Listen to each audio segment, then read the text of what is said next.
नमस्कार मित्रों और प्यारे बच्चों। आशा करता हूँ कि आप सभी लोग खुश होंगे, प्रसन्न होंगे और अपना और अपने घर परिवार का ध्यान रख रहे होंगे। जैसा कि आप डिस्प्ले वॉल पर देख रहे हो, पद्य हिंदी साहित्य इतिहास लेखन की परंपरा। यह जो किताब बच्चों और मित्रों सरस्वती पांडे जी और गोविंद पांडे जी के द्वारा रचित किताब है, जिसका नाम है हिंदी भाषा एवं साहित्य का वस्तुनिष्ठ इतिहास। इस पुस्तक में जो भी हम कॉम्पिटिटिव एग्ज़ाम देते हैं, चाहे वो BHU में प्रवेश के लिए हो, JNU में, AMU में, DU में, इलाहाबाद यूनिवर्सिटी में, तो इन विश्वविद्यालय में प्रवेश के लिए जो साहित्यिक तौर पर जो प्रश्न पूछे जाते हैं वो इस किताब से, और जो कॉम्पिटिटिव एग्ज़ाम हो NVS का, KVS का, DU का, DSSB का, और भी जो TGT, PGT, PR, PGT, PET, assistant professor, UGC NET, इन सारे एग्ज़ाम के लिए ये किताब जो है हमें रामबाण सिद्ध होती है, जिसमें कुछ चुनिंदा अंश दिए हुए हैं जो ऑथेंटिक है, जिन्हें हम आपके समान आपके सामने पढ़ने की कोशिश करेंगे।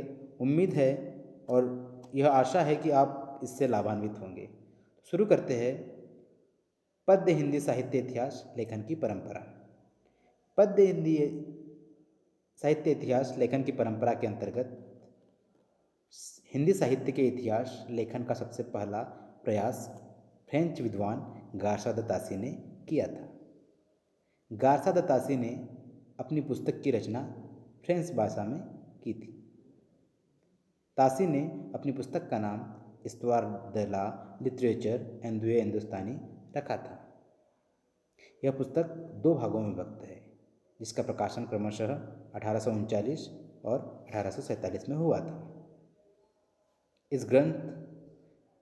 यह ग्रंथ ब्रिटेन और आयरलैंड की प्राच्य साहित्य अनुवादक समिति की ओर से पेरिस में मुद्रित किया था। अगर पूछा जाएगा कि यह कहाँ मुद्रित किया था, तो आपका उत्तर होना चाहिए कि यह पेरिस में मुद्रित किया गया था। कहाँ मुद्रित किया गया था? पेरिस में। ठीक है। इस्तवार द ला लिटरेचर एंदुए हिंदुस्तानी का द्वितीय संस्करण में 3 भागों में विभक्त हो गया था, जिसका प्रकाशन सन 1871 ईस्वी में हुआ था। तासी ने अपनी पुस्तक में हिंदी और उर्दू के अनेक कवियों का विवरण अंग्रेजी के वर्णक्रमानुसार दिया है। अगला बिंदु है, गार्सा द तासी के ग्रंथ में कुल 738 कवि है। कुल कितने कवि है? गार्सा द तासी के ग्रंथ में कुल 738 कवि है, जिनमें हिंदी के 72 तथा उर्दू के हैं।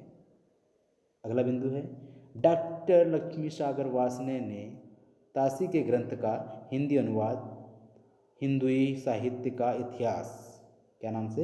हिंदुई साहित्य का इतिहास नाम से प्रकाशन सन 1952 ईस्वी में कराया था। अगला बिंदु है, तासी की पुस्तक इस्तवार द ला लिटरेचर एंदुए हिंदुस्तानी में एंदुए के लिए हिंदवी हिंदी और हिंदुस्तानी के लिए हिंदुस्तानी उर्दू अर्थ प्रयुक्त होता है। अगला बिंदु है, हिंदी साहित्य इतिहास लेखन की परंपरा में हिंदी भाषा में लिखा प्रथम ग्रंथ श्री महेश दत्त शुक्ल द्वारा रचित भाषा काव्य संग्रह है। अगले बिंदु पर आते हैं, भाषा काव्य संग्रह का प्रकाशन सन 1873 ईस्वी में नवल किशोर प्रेस लखनऊ से हुआ था।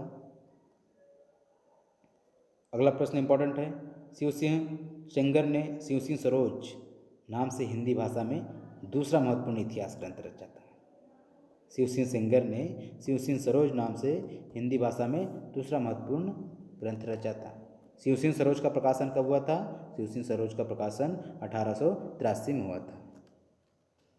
शिवसिंह सरोज में एक सहस्त्र 838 कवि, भाषा कवियों का जीवन चरित्र तथा उनकी कविताओं के उदाहरण दिए गए हैं। पूछा जाएगा कि इसमें क्या दिया है, तो इसमें भाई भाषा कवियों का जीवन चरित्र तथा उनकी कविताओं के उदाहरण दिए गए हैं। किसमें? शिवसिंह सरोज में। अगला बिंदु है, सन 1888 ईस्वी में एशियाटिक सोसाइटी ऑफ बंगाल को पत्रिका के विशेषांक के रूप में गियर्सन द्वारा रचित the modern vernacular literature of Hindustan का प्रकाशन हुआ। प्रकाशन कब हुआ था the modern vernacular literature of Hindustan का? तो 1888 में एशियाटिक सोसाइटी ऑफ बंगाल की पत्रिका में हुआ था, इसके विशेषांक पे हुआ था।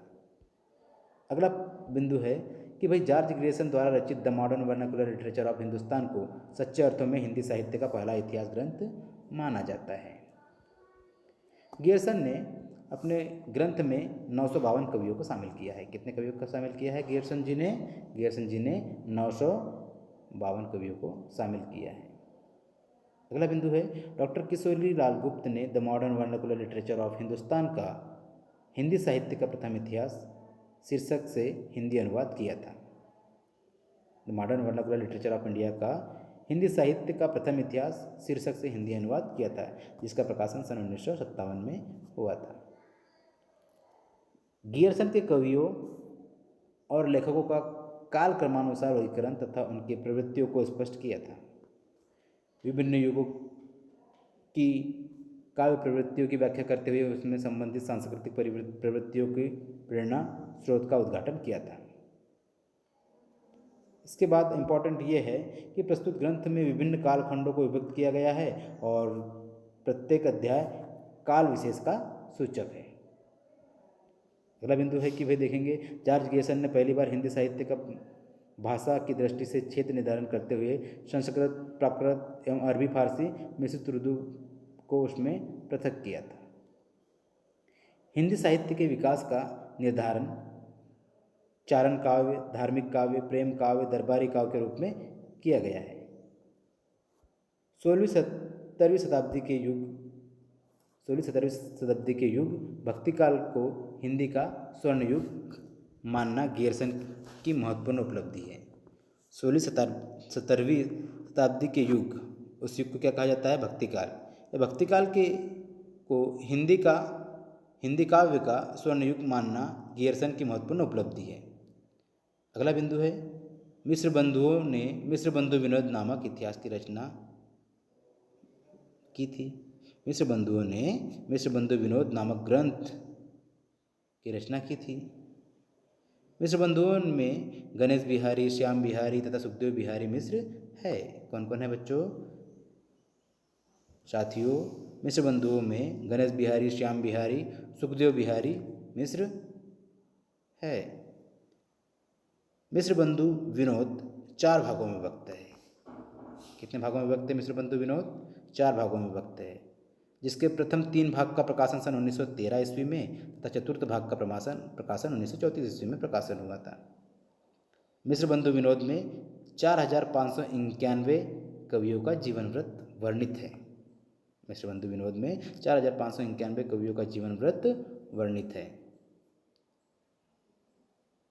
इसमें अनेक अज्ञात कवियों के प्रकाशन को लाने के साथ साथ इसमें साहित्यिक महत्व को स्पष्ट करने का प्रयास किया गया है। किसमें? मिश्र बंधु विनोद में। साथ ही मिश्र बंधु विनोद में कवियों का सापेक्षिक महत्व निर्धारित करने के लिए उनकी 4 श्रेणियां बताई गई है।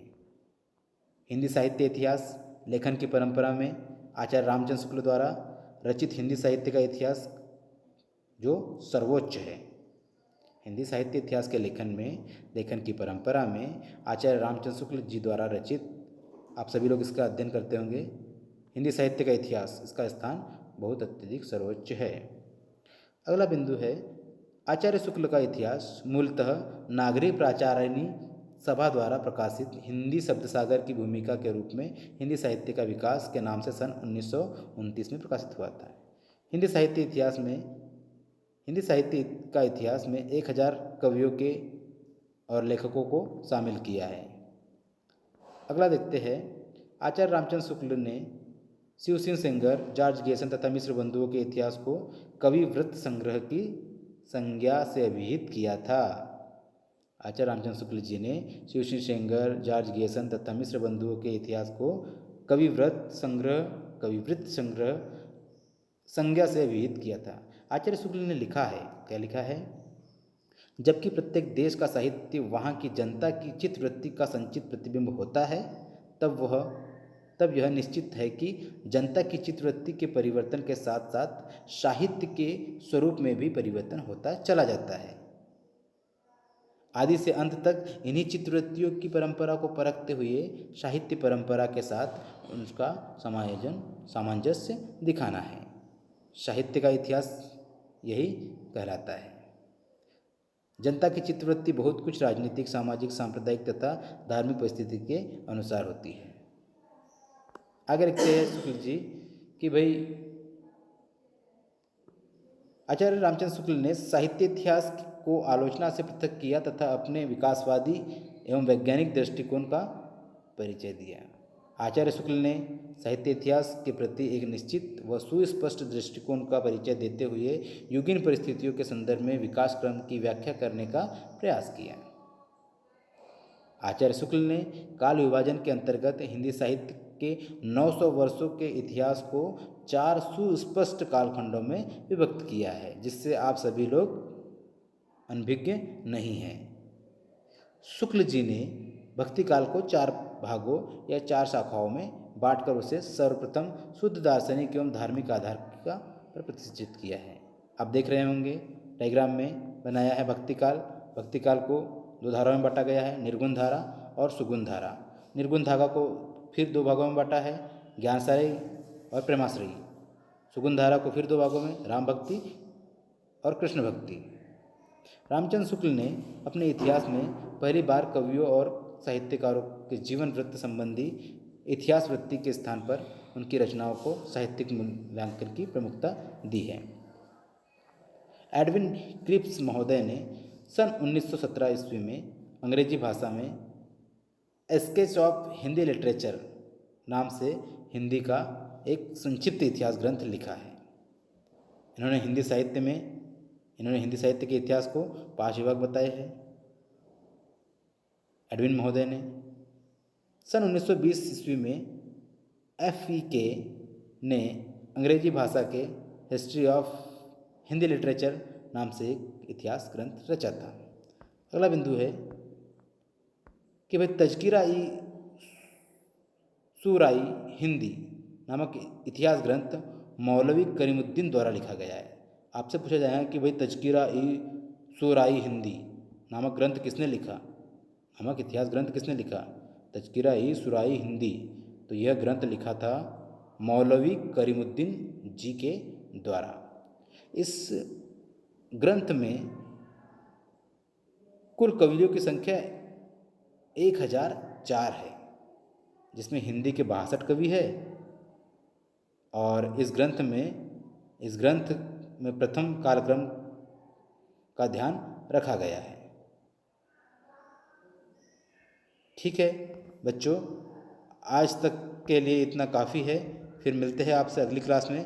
जब तक के लिए आप सभी से विदा होने का टाइम आ गया है। मिलते हैं अगली क्लास में।